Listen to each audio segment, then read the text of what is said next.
Hi, I'm Edd China, and what car have asked me to talk to you about vans?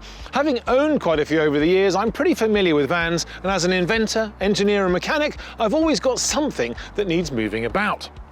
I'm here to guide you through the world of commercial vehicles and show you which I think are the best and which should be left on the hard shoulder. But before we get started, make sure you don't miss an episode by clicking subscribe below. And in between van reviews from me, you'll also get to watch new car reviews and group tests from the lovely people at What Car.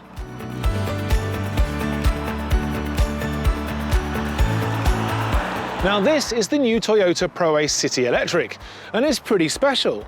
Part of why it's special is in the name, because this is an electric small van, and that means it could suit you very well if you mainly drive on urban roads. The other reason it's special is because the Proace City Electric is part of an extended family. You see, it uses the same underpinnings and shares the same oily bits as things like the Citroën e-Berlingo, Peugeot e-Partner and Vauxhall Combo E, although it costs more than any of them for reasons which we'll come to later. In this review, I'll tell you what it's like to drive and to live with, and we'll ultimately see whether the Proace City Electric deserves a place on your new van shortlist. The Proace City Electric comes with the same 136 brake horsepower electric motor and 50 kilowatt-hour battery pack as its siblings from Citroën, Peugeot and Vauxhall. It's also available with just one trim level and either short or long wheelbase forms. So if you have trouble making up your mind, there are really very few decisions to be made here. The Proace's battery allows you to travel for up to 161 miles at a time.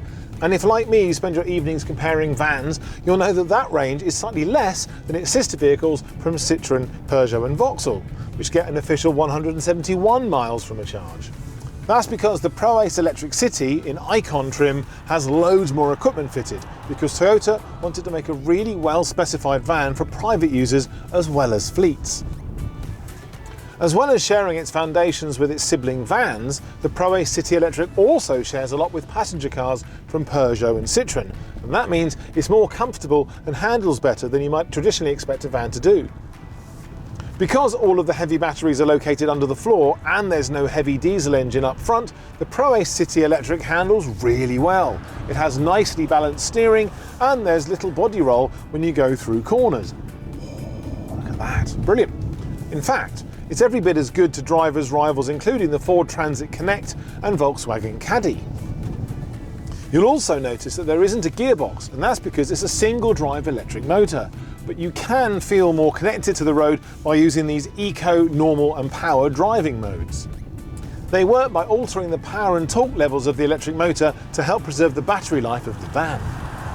If you use it in conjunction with the B mode button, which is down here, then you can control the amount you slow down when the regenerative braking starts as you lift off the accelerator. And that helps feed energy back into the battery.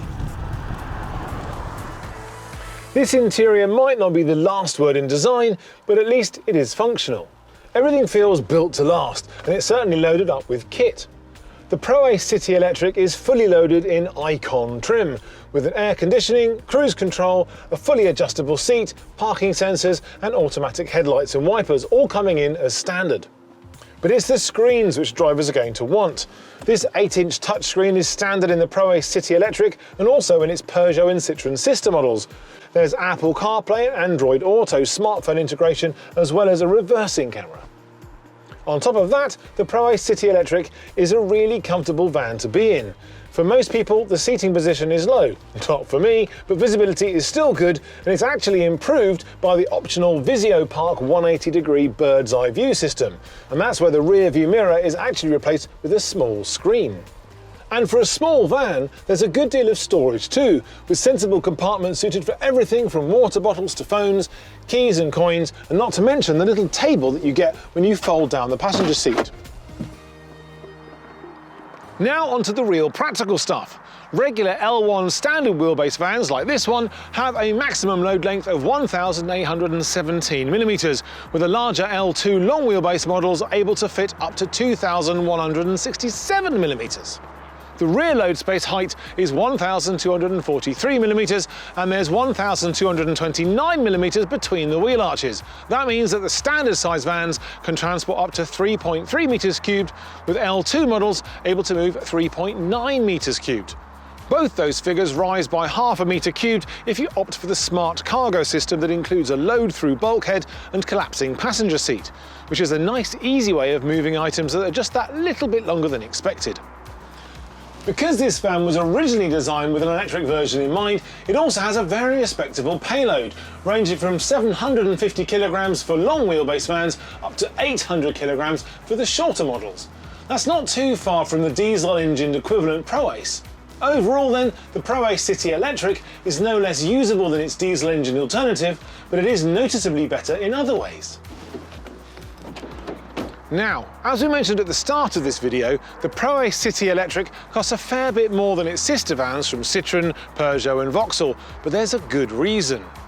Not only are you getting loads of extra equipment that the others only get as options, but you can also get a warranty of up to 10 years if you keep getting it serviced at a Toyota dealer. That's more than the 8-year warranty you get on the batteries, and it could end up saving you a lot of money in the long run. The Proace City Electric is real value for money if you want a high specification electric van. It's great to drive and just as practical as the diesel-engined alternative. That's why I give it my thumbs up and why What Car has made it its van of the year for 2022, alongside the Citroën e-Berlingo, Peugeot e-Partner and Vauxhall Combo E. Want to see more van reviews from me? Then subscribe to the What Car YouTube channel. You'll see each of my new reviews as soon as they're released. And in between, you'll also get to watch other reviews by the lovely people at What Car. And if you can't wait for your next van fix, then head to whatcar.com and click on the van section to see all of our latest van news, advice and reviews.